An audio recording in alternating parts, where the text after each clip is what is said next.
amigas y amigos de plataforma, es un gusto estar de nuevo con ustedes. Un saludo a todos los salvadoreños y salvadoreñas que nos ven en los Estados Unidos, México, Canadá, Costa Rica, Australia, Suecia y por supuesto un saludo muy especial a todos los salvadoreños que dentro de este territorio siguen permanentemente este programa Plataforma TVX. Muchas gracias por todos los comentarios y reflexiones que ustedes o muchos de ustedes colocan en el canal de YouTube. Muchas de ellas realmente sirven para no solo complementar el análisis, sino que para saber cuáles son las inquietudes o cuál es el pensamiento que la población salvadoreña tiene en torno a los distintos problemas que se presentan en la coyuntura. Como es usual, voy a presentar un breve monitoreo de lo que yo considero los principales problemas actuales o las principales noticias, digámoslo así, que se ha estado dando. En primer lugar, quiero mencionar un hecho que no es dado acá en El Salvador y son las últimas intenciones del presidente de Brasil, Jair Bolsonaro, quien, acompañando la iniciativa de su ministro de Educación, cuyo nombre es impronunciable, no solo por lo que significa, sino que por la forma en cómo está escrito. Entonces, el presidente Bolsonaro ha decidido que va a reducir sensiblemente el financiamiento a las carreras de sociología y filosofía en Brasil. Lo que alega el ministro de Educación de ese país es que estas son carreras que no sirven para nada y que por lo tanto no hay que financiarlas. Evidentemente estamos ante una situación lamentable. Las ciencias sociales más que nunca son necesarias o es necesario su desarrollo en los países, y presidentes con un pensamiento así de extrema derecha como el pensamiento de Bolsonaro son los únicos que se atreven quizá a tomar este tipo de decisiones. En este sentido, la comunidad de sociólogos de Latinoamérica se ha pronunciado denunciando enérgicamente esa decisión del presidente de Brasil.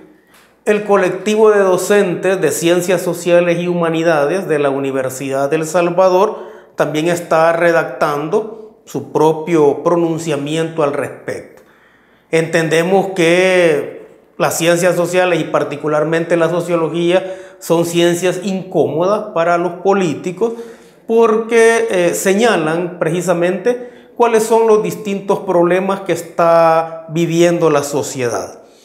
Otro hecho que hay que resaltar son los constantes ataques a los miembros de la Policía Nacional Civil. Si nosotros observamos, son ataques que van subiendo de tono. Últimamente tuvimos lo que podríamos denominar como un coche bomba, pero en todo caso hay un ataque a la Policía Nacional Civil y eso obviamente lo que pretende generar es una situación de miedo y una situación de zozobra en la población.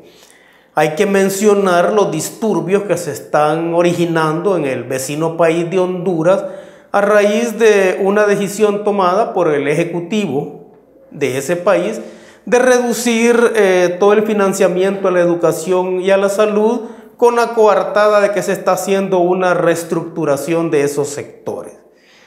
Y finalmente hay que mencionar que este es un hecho realmente lamentable por las implicaciones políticas que tiene. Toda la labor de zapa que el FMLN está realizando al interior del gobierno para que una vez entre la gestión de Nayib Bukele se encuentre con un gobierno desfinanciado. Me parece que ahí se está equivocando el FMLN al hacer este tipo de acciones y lejos de abonar a su resurgimiento como partido político, si acaso eso puede darse, lo que está haciendo es enterrando más las posibilidades de convertirse nuevamente en un partido mayoritario. Hoy es miércoles 1 de mayo y obviamente vamos a hablar del Día del Trabajador. No del Día del Trabajo, vamos a hablar del Día del Trabajador. Estamos en una coyuntura en la cual la población se hace varias preguntas, y aprovechando que estamos en el Día del Trabajador, yo diría que las preguntas podrían ser las siguientes. En primer lugar, hay que preguntarnos si los derechos y las reivindicaciones salariales de los trabajadores van a seguir siendo una labor de los sociólogos forenses. Hay que preguntarnos también si los sueños de los trabajadores van a seguir siendo un tema de ciencia ficción en este país. Preguntarnos también si el Día del Trabajador, con las marchas que se montan, solo van a servir para llenar con más olvidos la memoria de las luchas sindicales que se llevaron a cabo en el país. Y finalmente, preguntarnos si los principios que en un momento dado fueron llamados principios revolucionarios del sindicalismo van a seguir siendo una pieza de museo, como lo son en muchos sindicatos y muchas organizaciones sociales que se han corrompido o que han sido cooptadas. O sea, junto a esas consignas que nosotros vimos este día en la marcha del Día del Trabajador, y son consignas que recuerdan los momentos de lucha, lo que encontramos también fue la desilusión política de los salvadoreños. Lo que encontramos también en esas consignas es la crisis permanente que viven los salvadoreños, de tal forma que las marchas esta marcha del 1 de mayo más parecía la repetición de un santo entierro, en el sentido que todos los años las reivindicaciones parecen ser las mismas y sin embargo la situación no cambia. Pareciera ser entonces que los trabajadores se conforman con marchar el 1 de mayo, denunciar las situaciones que consideran adversas a sus condiciones de vida, pero sin esperar que éstas se resuelvan. Parece ser que se contentan con solo anunciarlas, ¿no? Y hoy más que nunca, la clase trabajadora se encuentra en una crisis permanente porque es arrasada por lo que yo llamo el maremoto del neoliberalismo. Un maremoto que utiliza como ejército a los tecnócratas y a los burócratas. Estos tecnócratas se arman de relojes marcadores biométricos, hacia el mejor estilo de los retratos que hacía Picasso, para esclavizar aún más a la clase trabajadora.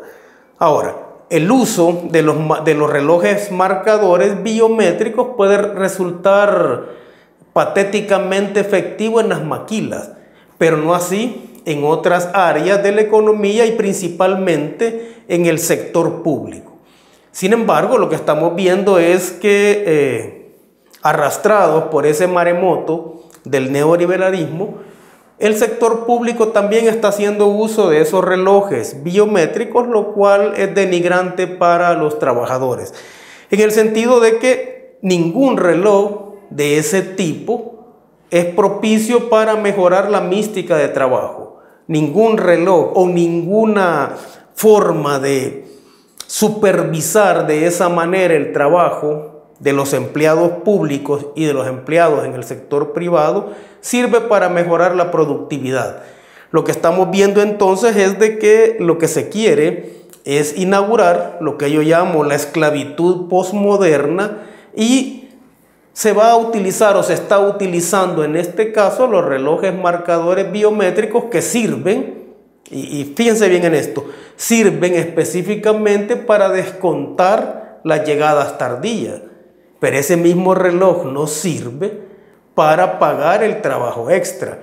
Entonces nosotros podemos ver en muchas empresas que están los trabajadores haciendo fila a la hora de entrar o a la hora de salir, esperando que el reloj les indique cuándo deben meter el dedo o cuándo deben poner el ojo para poder justificar su trabajo del día, pero eso es absolutamente denigrante.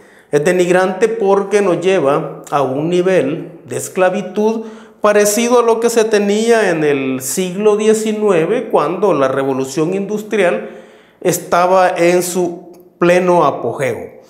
Ese tipo de medidas lanzadas por el neoliberalismo y que son copiadas por las empresas privadas más retrógradas están echando al traste todas las conquistas que tuvieron los trabajadores desde finales del siglo XIX.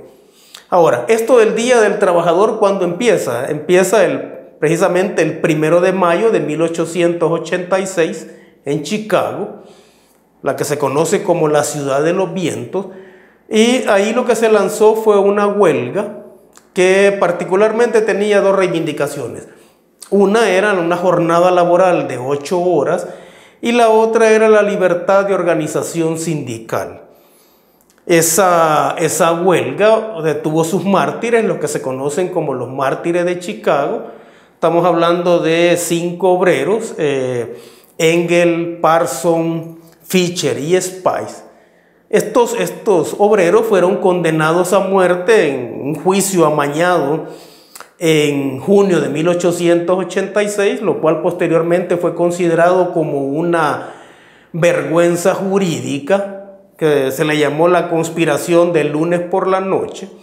Entonces, estos obreros fueron condenados a muerte por unos disturbios que supuestamente ellos habían dirigido, y el quinto de los obreros, el quinto de los mártires de Chicago, se suicidó en su celda porque no quiso enfrentar ese proceso de ser sentenciado en la horca, ¿no?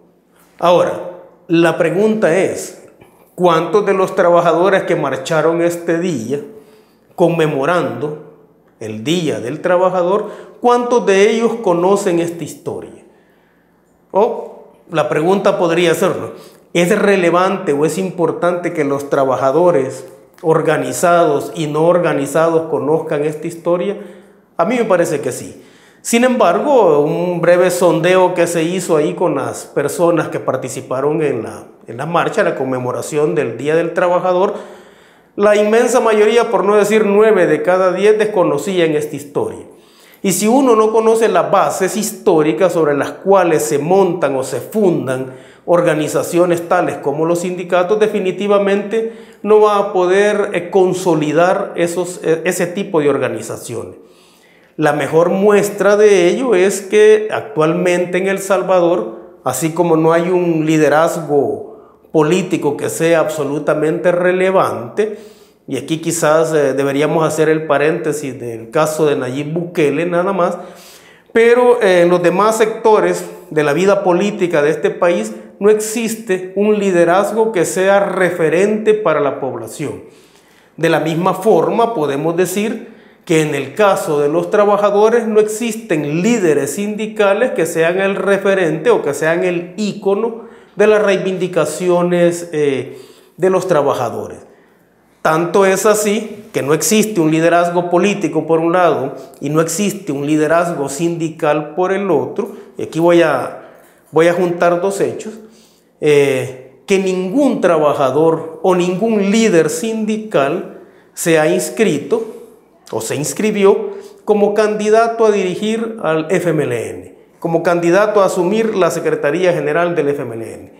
Nosotros esperaríamos que un partido político que dice que defiende los intereses de los trabajadores y que está a la par de los trabajadores, debería tener como líderes más visibles a los líderes sindicales. Sin embargo, eso no ha sucedido. Entonces, ¿qué es lo que tenemos? 2019 se convirtió en una oportunidad para que esa desilusión política que se tenía y la cual está combinada con toda la desilusión de las condiciones de vida de la población, tal como se expresaron en las mantas de la marcha de este día. Entonces, esperaríamos que esa situación, al llegar a un punto de quiebre, como fue 2019, vemos que si hacemos un análisis, no se ha hecho mayor cosa por mejorar las condiciones de vida de los trabajadores. O sea, el trabajador sigue juntando, los trabajadores, la inmensa mayoría de trabajadores en El Salvador, sigue juntando el hambre con los comedores vacíos. Sigue juntando las necesidades básicas con las boletas de empeño que le ladran por la noche. Sigue juntando el trabajo forzado que lleva a cabo en las maquilas, supermercados y call center con los sueños que no puede cumplir. Entonces, lo que estamos viendo es una situación de la clase trabajadora en El Salvador que debe ser abordada. Y esa no es una exageración, ¿no? O sea, las condiciones de vida de los trabajadores no han mejorado significativamente. Y acá les voy a mencionar un par de hechos nada más. El salario mínimo, ese cubre más del 70% de los trabajadores que tienen un empleo formal en este país. Ese salario mínimo de $300, para que una persona con ese salario gane lo que gana un diputado al mes, debería trabajar por lo menos 2 años sin que le hagan descuentos. Ese trabajador que gana el salario mínimo, para ganar lo que gana un empresario en este país, debería trabajar por lo menos 600 años, sin días feriados ni descuentos. Y si queremos hacer aún más patética la situación, deberíamos decir que ese trabajador salvadoreño con el salario mínimo, para ganar lo que gana mensualmente el hombre más rico del mundo, debería trabajar 30.000 años. Esos niveles de desigualdad son definitivamente inimaginables. ¿Y qué significa eso de inimaginable? Significa que esa situación abismal que viven los trabajadores, bueno, sobre todo los trabajadores salvadoreños que tienen el salario mínimo más bajo de Centroamérica, esa situación inimaginable significa que las personas no pueden convertir en imagen ese dato o ese hecho. Y cuando uno es incapaz de convertir en imagen un hecho o un dato, simple y sencillamente significa que no lo comprende. Entonces, deberíamos concluir que los trabajadores salvadoreños no comprenden el nivel de pobreza en el que viven, no comprenden la situación de miseria en la que están, y al no comprenderla obviamente no pueden resolverla de ninguna forma, ¿no? Esa desigualdad que se inaugura con la revolución industrial, sobre todo en el siglo XVIII y XIX, esa situación de desigualdad es hoy aún más grande que hace 2 siglos. Entonces, tenemos una clase trabajadora que va a luchar por sus reivindicaciones, una clase trabajadora que tiene sindicatos que podrían ser manipulados, no solo para desestabilizar al próximo gobierno, sino que para tratar de ganar un poco más de base. Pero esos mismos trabajadores deberían ser también, o podrían ser también, sus organizaciones y los trabajadores en general, podrían ser también una punta de lanza que utilice el nuevo gobierno para consolidar su trabajo. Lo que estamos diciendo entonces es que en el caso de Bukele, cuando asuma la presidencia, debería tratar de construir o debería tratar de tener emisarios para el sector sindical y para el sector laboral. ¿Para qué? Para poder compaginar todas esas reivindicaciones, sobre todo reivindicaciones salariales que son del todo válidas en los trabajadores. ¿Y eso por qué es necesario hacerlo? Porque al interior de los sindicatos tenemos o se pueden construir liderazgos que permitan ser también un sector importante de reserva para construir lo que muchos hemos dado en llamar un nuevo país. Entonces debería trabajarse en eso, debería trabajarse en pensar o debería trabajarse en mejorar las condiciones de vida de los trabajadores, y aquí no solo nos referimos a las condiciones en términos salariales, sino que también a las condiciones en términos laborales, porque resulta también que el trabajo o el lugar de trabajo es un lugar peligroso. Incluso el lugar de trabajo puede ser aún más peligroso que las calles. Algunos datos que nosotros podemos dar al respecto es de que hay más accidentes de trabajo que accidentes viales. Y eso obviamente está hablando muy mal de las condiciones laborales en las cuales nuestros empleados, nuestros trabajadores, tanto del campo como de la ciudad, están viviendo en su día a día. Entonces hay que mejorar, hay que trabajar por mejorar ciertamente las condiciones salariales, pero también debería ponerse ojo a las condiciones de trabajo que viven a diario nuestros trabajadores. No solo es un tema de la inseguridad política, que es lo que, o la inseguridad ciudadana, que es lo que prefieren los políticos para hablarnos o para hacer campaña, sino que también hay que considerar que el lugar de trabajo es un lugar peligroso. Y hay que considerar también que el mayor nivel de ansiedad o el mayor nivel de inseguridad que sienten las personas, más que el ser asaltados, el mayor nivel de ansiedad que sienten es perder el empleo. Eso genera estrés, ¿no? Eso genera una serie de situaciones que obviamente impactan en la calidad de vida de la población. Este 1 de mayo, el Día de los Trabajadores, hay que repensar cómo nosotros, como clase, como país, como pueblo, podemos trabajar por construir un país mejor. Hay que ponerle ojo a esas condiciones laborales, hay que ponerle ojo también al salario mínimo y hay que ponerle ojo también al hecho de que si todos los sectores no trabajan en función de construir algo nuevo y algo mejor, definitivamente cualquier iniciativa, por buena que sea, estaría condenada al fracaso. Muchas gracias.